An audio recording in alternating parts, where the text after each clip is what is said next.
ಪುತ್ರ ರಘುಚಂದನ್ಗೆ ಬಿಜೆಪಿಯ ಟಿಕೆಟ್ ಕೈತಪ್ಪಿದ್ದಕ್ಕೆ ಶಾಸಕ ಚಂದ್ರಪ್ಪ ಸಿಡಿದೆದ್ದಿದ್ದಾರೆ. ಪುತ್ರನನ್ನು ಬಂಡಾಯ ಅಭ್ಯರ್ಥಿಯಾಗಿ ಕಣಕ್ಕಿಳಿಸುವುದಕ್ಕೆ ಸಭೆಯಲ್ಲಿ ತೀರ್ಮಾನ ಮಾಡಿದ್ದಾರೆ. ಸ್ವಾಭಿಮಾನಿ ಕಾರ್ಯಕರ್ತರ ಸಭೆಯಲ್ಲಿ ಶಾಸಕ ಚಂದ್ರಪ್ಪ ಕಣ್ಣೀರು ಹಾಕಿದ ಹೊಳಲ್ಕೆರೆ ಬಿಜೆಪಿ ಶಾಸಕ ಎಂ ಚಂದ್ರಪ್ಪ ಈ ಸಭೆ ಕರೆಯುವ ಸ್ಥಿತಿ ಬರುತ್ತದೆಂದು ಭಾವಿಸಿರಲಿಲ್ಲ. ಈ ಸಭೆ ಕರೆದಿರುವುದು ದುಃಖದ ಸಂಗತಿ ಅಂತ ಚಂದ್ರಪ್ಪ ಭಾವುಕರಾದ್ರು. ಬಿಎಸ್ವೈ ನೇತೃತ್ವದಲ್ಲಿ ಅಂದು ಸರ್ಕಾರ ನಿರ್ಮಾಣವಾಗಿತ್ತು. ಗೋವಿ ಸಮಾಜದವರು ಬೆಂಬಲಿಸದಿದ್ರೆ ಸಿಎಂ ಆಗ್ತಾ ಇದ್ರಾ ಅಂತ ಪ್ರಶ್ನೆ ಮಾಡಿದ್ದಾರೆ. ನನ್ನ ಸಂಬಂಧಿಕರು ಕೂಡ್ಲಿಟ್ಟಿ ಶೇಖರ್, ವೆಂಕಟರಮಣಪ್ಪ, ತಂಗಡಿಗೆ ಇವರು ಭಾರತೀಯ ಜನತಾ ಪಕ್ಷದ ಸದಸ್ಯರಲ್ಲ. ಕಾಂಗ್ರೆಸ್ ಪಕ್ಷ ಟಿಕೆಟ್ ಕೊಡದೇ ಇರೋದ್ರಿಂದ ಅವರು ಬಂಡಾಯ ಕಾಂಗ್ರೆಸ್ ಅಭ್ಯರ್ಥಿಗಳಾಗಿ ಗೆದ್ದಿರ್ತಕ್ಕಂಥವ್ರು 3 ಜನ. ನಾವು ಅವ್ರಿಗೆ ರಿಕ್ವೆಸ್ಟ್ ಮಾಡಿದ್ವಿ. ರೈತ ನಾಯಕರು ಬಹಳ ಅತ್ಯುತ್ತಮವಾದಂಥ ಜನಪ್ರಿಯ ವ್ಯಕ್ತಿಗಳಾಗಿರ್ತಕ್ಕಂಥ ಸನ್ಮಾನ ಯಡಿಯೂರಪ್ಪನವರು ಈ ರಾಜ್ಯದ ಮುಖ್ಯಮಂತ್ರಿಗಳಾದರೆ ರಾಜ್ಯ ಸುಭಿಕ್ಷವಾಗುತ್ತೆ. ಅದಕ್ಕೋಸ್ಕರ ದಯಮಾಡಿ ನೀವು 3 ಜನ ಹೋಗಿ ಸಮಾಜದವರು ಬೆಂಬಲ ಕೊಡಬೇಕಂತ ಹೇಳಿದಾಗ ಒಬ್ಬರಲ್ಲಿಂದ ಬಂದು 3 ಜನ ಶಾಸಕರು ಪತ್ರ ಕೊಟ್ಟ ಮೇಲೆ ಅನಿವಾರ್ಯವಾಗಿ ರಾಜ್ಯಪಾಲ ಹಂಸರಾಜ್ ಭಾರದ್ವಾಜ್ ಅವರು ಇವ್ರನ್ನ ನೀವು ಮಂತ್ರಿಮಂಡಲದ ಮುಖ್ಯಮಂತ್ರಿ ಆಗಿ ಮಾತ್ರ ಕರೀತಾರೆ ಯಡಿಯೂರಪ್ಪನವರು.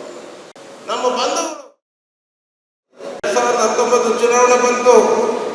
ಚುನಾವಣೆ ಬಂದಾಗ ನಾನು ಸನ್ಮಾನ್ಯ ಯಡಿಯೂರಪ್ಪ ಸಾಹೇಬರಿಗೆ ಕೇಳಿದೆ, ಸ್ವಾಮಿ ನನ್ನ ಮಗ ಜಾಡಿದ್ದಾನೆ, ಜನಾಂದ್ರಾಗಿದ್ದಾನೆ, ಸಾರ್ವಜನಿಕರ ಮಧ್ಯೆ ಒಳ್ಳೆ ಹೆಸರಿಟ್ಟಿರ್ತಕ್ಕಂಥವನು, ಅವನು ನಮ್ಮ ಯಾರೋ ಕರ್ಕೊಂಡು ಬಂದು ತಮಿಳ್ನಾಡು ಬಾರ್ಡ್ರಿಂದ ಕರ್ಕೊಂಡು ಬಂದು ಅವ್ರು ಯಾರು ನಾನು ಸ್ವಲ್ಪ ಬೇಡ, ದಯಮಾಡಿ ನನ್ನ ಮಗ ಲೋಕಲಾಗಿ ಇರ್ತಾನೆ, ಅವ್ರು ಕಷ್ಟ ಸುಖ ಕೇಳ್ತಾನೆ, ಅವರೊಂದು ಮಾತು ಬೀಳಿಂದ ದುಡಿತಾನೆ ಅಂದರೆ ಬೇಡ, ಈ ಸಾರಿ 2024 ಚುನಾವಣೆ ಬಗ್ಗೆ ಹೆಚ್ಚಿನ ಡೀಟೇಲ್ಸ್ ಕೊಡ್ತಾರೆ ನಮ್ಮ ಪ್ರತಿನಿಧಿ ಕಿರಣ್. ಈಗ ಚಿತ್ರದುರ್ಗದಲ್ಲೂ ಸಹ ಬಿಜೆಪಿಗೆ ಬಂಡಾಯದ ಬಿಸಿ ತಟ್ತಾ ಇದೆ.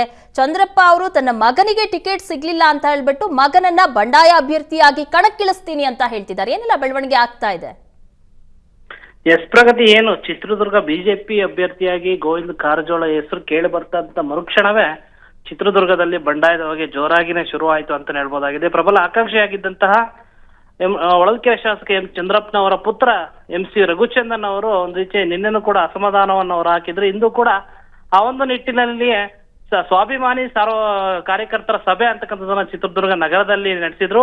ಆ ಒಂದು ಸಭೆಯಲ್ಲಿ ನಿಜಕ್ಕೂ ಕೂಡ ಚಂದ್ರಪ್ಪನವರು ಭಾಷಣ ಮಾಡ್ತಕ್ಕಂಥ ಸಂದರ್ಭದಲ್ಲಿ ಕಣ್ಣೀರನ್ನು ಹಾಕಿದ್ರು. ನನ್ನ ಮಗ ಏನು ಮೋಸ ಮಾಡಿದ್ದ, ನನ್ನ ಮಗನಿಗೆ ಯಾಕೆ ಈ ರೀತಿ ಅನ್ಯಾಯ ಮಾಡಿದ್ರೆ ಯಡಿಯೂರಪ್ಪನವರೇ, ನೀವು ಅಂದು ಸಿಎಂ ಆಗ್ತಕ್ಕಂಥ ಸಂದರ್ಭದಲ್ಲಿ ನಮ್ಮ ಬೋವಿ ಸಮುದಾಯನೇ ಕಾರಣವಾಗಿದ್ದು, ನೀವು ಬಿಜೆಪಿ ಬಿಟ್ಟು ಕೆಜೆಪಿಯನ್ನು ಕಟ್ಟ ಸಂದರ್ಭದಲ್ಲೂ ಕೂಡ ಇದೇ ಎಂ ಚಂದ್ರಪ್ಪನವರು ನಿಮ್ ಜೊತೆ ಬಂದಿದ್ದು. ಯಾವುದೇ ರೀತಿಯ ನಿಮ್ಮ ಮಗನಾಗ್ಲಿ ಅಂದಿನ MP ಆಗಿದ್ದಂತ ರಾಘವೇಂದ್ರನು ಕೂಡ ನಿಮ್ ಜೊತೆ ಬಂದಿರ್ಲಿಲ್ಲ. ಆದ್ರೆ ಟಿಕೆಟ್ ಕೊಡ್ತೀನಿ 2019 ಕೂಡ ನಾವು ಕೇಳಿದ್ವಿ, ಅವಾಗ್ಲೂ ಕೂಡ ಮುಂದಿನ ಸಾರಿ ಕೊಡ್ತೀನಿ ಅಂತ ಹೇಳಿದ್ರಿ.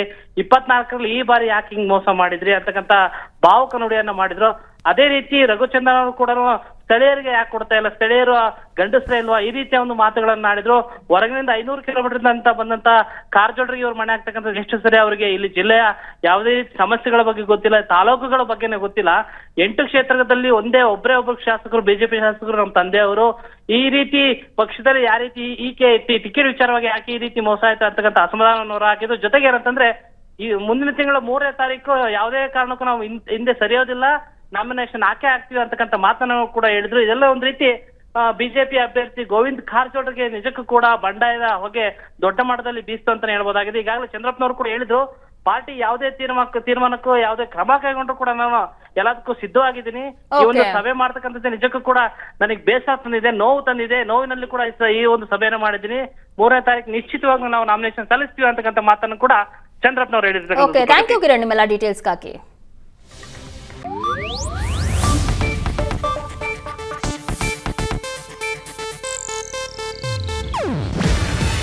ಇದು ಏಷ್ಯಾನೆಟ್ ನ್ಯೂಸ್ ನೆಟ್ವರ್ಕ್ ಪ್ರಸ್ತುತಿ. ನೀವು ನೋಡ್ತಿದ್ದೀರಾ ಏಷ್ಯಾನೆಟ್ ಸುವರ್ಣ ನ್ಯೂಸ್.